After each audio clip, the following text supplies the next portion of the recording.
What's up, y'all? I'm back with another recipe video for y'all. Today I'm gonna be making pig feet. Y'all been requesting, so I finally did it. So I started off with my pig feet, y'all. I scrubbed these first under running cold water, and then I put them in a pot with cold water that I salted heavily and added a good bit amount of white vinegar, and I let that soak for probably about 15 minutes, and then I rinsed them off and set them to the side. All right, here I got a hot pot here with a little olive oil at the bottom. I'm going in with some chopped red and green bell peppers, some yellow onion, and some celery. This is gonna be the start for my braising liquid. That's how I want to do these pig feet. I know some people, southern style, they might not, they just season them up, let them go.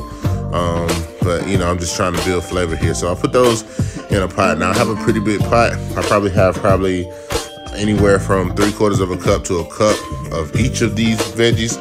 So as you can imagine, that's a lot.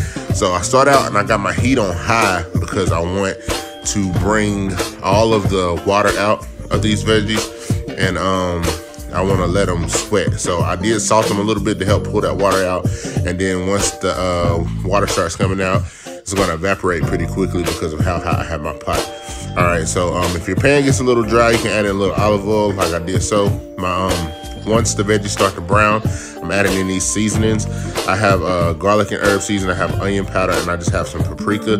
What I'm doing is all these herbs and spices, I'm just going ahead and putting them on the veggies while I'm sauteing them in this pan, and that's gonna help to bloom the spices and really create that depth of flavor that I'm looking for. So just giving those a quick stir. I'll probably let these go for about 5 minutes in this state, and afterward I'm going to deglaze the pan.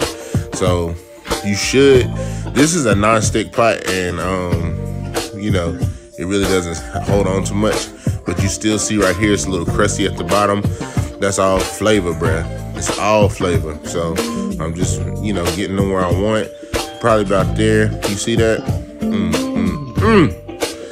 Yeah, so I'm not really gonna go much further with these. I'll let it probably go for another minute, and then I'm gonna come in with this white wine. This is white cooking wine. You can find it in just about any grocery store, Walmart. I'm just gonna go in with a little bit with my heat still on high, help deglaze the pan. Just take my wooden spoon and go back in the pot, and then just scrape up any bits that may be on the bottom and the sides. If you have a pot that isn't non-stick, 9 times out of 10 it'll be a lot stuck on the bottom, and you can just that'll really help with this step right here, really creating flavor. This is my favorite chicken bouillon. It's all natural, doesn't have any MSG or anything. Very flavorful, not too salty. So I'm just gonna go in here with probably anywhere from about 2 to 3 tablespoons, maybe probably about 4, and then I'm gonna add in water, and I just want to add in enough water that's gonna cover my pig feet, pretty much. And so it just really depends on how much you're making. I have about 8 pig feet. Some of them are pretty big, so yeah, that's why I have as much liquid as I do. Don't want to make it too watery, just wanted to cover it, and that's it. So I'm gonna go in with some of my favorite, Slap Your Mama. This is the hot.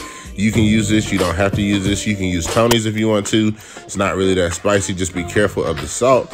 I used everything I had left in there. And then I'm gonna go in with apple cider vinegar, probably almost 1/8 of a cup to a 1/2 a cup. Maybe not a 1/2 a cup, that's too much, but about 1/8 a cup, and then I use probably 1/4 of a cup of the white vinegar. Anytime I'm cooking fatty pork, I want to have acid to counterbalance that.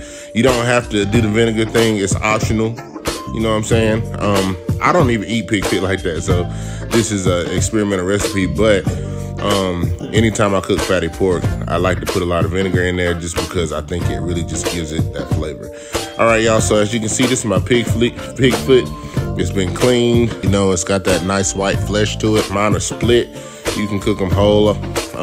I know most people do prefer them split. You see that little hole right there? I made sure to get that really good when I cleaned it, get any dirt that may be in there out, because you don't want to eat that. It's nasty. And so my pot was on high, but I reduced it. I reduced it way down to like medium low to low. I'm gonna let these cook on low. And I'm just gonna put my feet in there and just get them nestled in there right so that they're ready to go. Once I get them most all of them in there, I think some are gonna be sticking out, which is fine because I'm gonna cover it anyway. But I just want them all in there so that that braising liquid can really just begin to take hold, and you know, all that flavor gets imparted into that skin, because that's what you want. You know what I'm saying? You want the flavor, you know. Yeah. So don't know really what I'm doing here. I guess I'm just chilling. Here I go. I think this is like the last one. There's a couple more I'm putting in here, and yeah. So once I get all of these in there, I'm just gonna make sure that they're pretty much covered for the most part. You see, like so. And then I'm gonna come behind and yeah, like I'm just gonna move them around, shift them a little bit just to make sure they're in there good. And I've already added all my seasons that I need. I'm not gonna add any extra salt or anything like that because I think it's pretty well seasoned at this point. Now I'm just gonna cover it. I'm gonna make sure my pot is on a low heat. My stovetop holds a lot of heat, so I keep it very low. And I'm gonna let these go for about 3 hours until they get to this point. And then I'm gonna take the lid off. I'm gonna add in about, this is anywhere from 1/4 to 1/2 cup of hot sauce. That hot sauce, once again, has a lot of vinegar in it. Acid, that's what I want with this, with these pig feet. I'm gonna give this a nice, good stir, like so. As you can see, pig feet, crazy tender like that. And then I'm not gonna cover the pot back up, but I'm gonna let it cook just like this on low for another hour. And this is after another hour, 4 hours in total. And you can see they've gotten dark. Let me tell you something, that liquid, that pot liquor in there, delicious, man. I'm telling you. If anything, you could drink that, you could sop that up with a biscuit. But look, this is the final product. This is my first time cooking pig feet ever in my life. And you're gonna see the mukbang after. I thoroughly enjoyed them. They were delicious, and I would definitely eat them again as somebody who doesn't eat pig feet like that. But anyway, y'all, thank y'all for joining us for this video today. Make sure you share it out, and we appreciate you so much. We're gonna catch you on the next one.